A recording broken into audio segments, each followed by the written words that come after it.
anyone who's grown up with siblings knows as special as it isn't always smooth sailing. And for parents with multiple children, giving equal love and attention can sometimes feel like mission impossible. Yeah, with a guide on how to navigate sibling rivalry, we're joined live by our parenting expert, Genevieve Muir. Morning, Jen. Thank you Morning, for coming on the guys. show. It's one of the biggest pressure points for parents. Is it normal for kids to kind of fight all the time? Good news for parents everywhere. It's completely normal. It's more common than you think. It peaks between the ages of 3 and 8.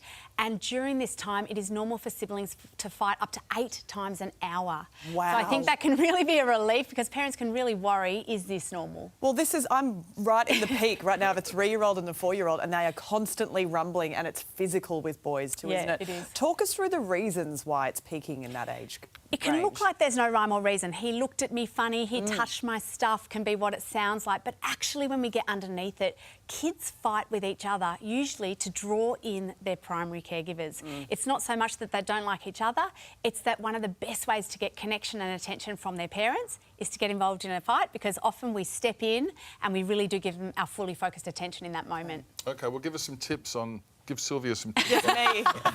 how to keep the You know I bring you in every Monday just for my own benefit. OK, 4 key tips. Number 1, it's really good to get your ground rules sorted. I love just really simple. No hitting or hurting, no name calling. When someone says stop, we stop. Keep it really simple.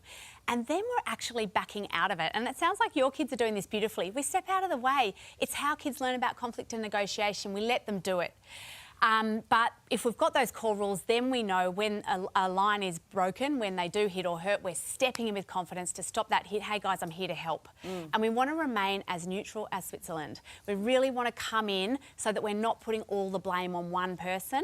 And that really seems to be the key, because then we can lower that cortisol and teach them how to do it differently next time. It's so hard, though, because if one of them has instigated it and they deserve to be called out... It's so triggering as a parent. And we think, go to your room. But actually, if we can just be neutral and assume that kids go well when they can, and it's a lack in skills that makes them hit or hurt, then we can help them. Are there some cases where sibling rivalry is helpful or beneficial? Well, yeah, it's how kids learn about conflict and negotiation. It's how they learn to stand up for themselves. It's how they differentiate themselves within each other to us as parents. So this is all healthy, unless it's repetitive and, long term, we know that if you allow name calling long term and don't intervene, that's not great for kids. But other than that, it's healthy.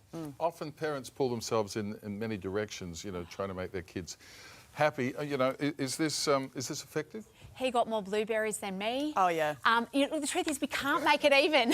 Yeah. So what we're much better to do, all kids want to do is be seen and heard. So if your child says, he got more blueberries than me, or you love my sister more than me, what if we just stop and say, it sounds like you feel like it's a bit unfair. Tell me more. When kids are seen and heard and listened to, often we don't need to do much else. So you don't just say life isn't fair and walk away? Welcome to the real world, kids. Before we let you go, a big story around this morning making headlines. Experts, some of them warning that tracking kids has negative mental health effects. Yeah. Yep. We've spoken to you about this Yes. before. Remind us, what's your stance on Look, tracking I think when it comes to little kids, first of all, there's got to be consent. Like, if we're tracking a young child and that allows them to have more freedom than they'd normally have, that's a great thing. I think tracking teenagers against their will without having a really clear contract or agreement in place that, listen, this is about keeping you safe, and it's something we've both got to agree on.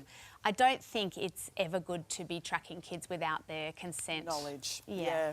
OK, Jen, great to have you in. I think a lot of kids would like that too, the comfort of I mum and think dad so, knowing knowing... Yeah. And look, until if they they're- get to 15 and they want to turn off the tracking device. Well, and the truth is, they can and they will. They will figure it So out. you're better to have that good relationship and connection going. Exactly. Yeah. Thank you, Thank you. Jen. Thanks, See you guys. soon. Hey there, Today fans. Sarah and What's my name again? oh my goodness, Carl. Hey, thanks for watching our YouTube channel, though. Subscribe now for more news, special reports, and amazing Aussie stories. And Carl misbehaving, Whoa, of course. that never happens. always happens. What's she talking about? Always happens.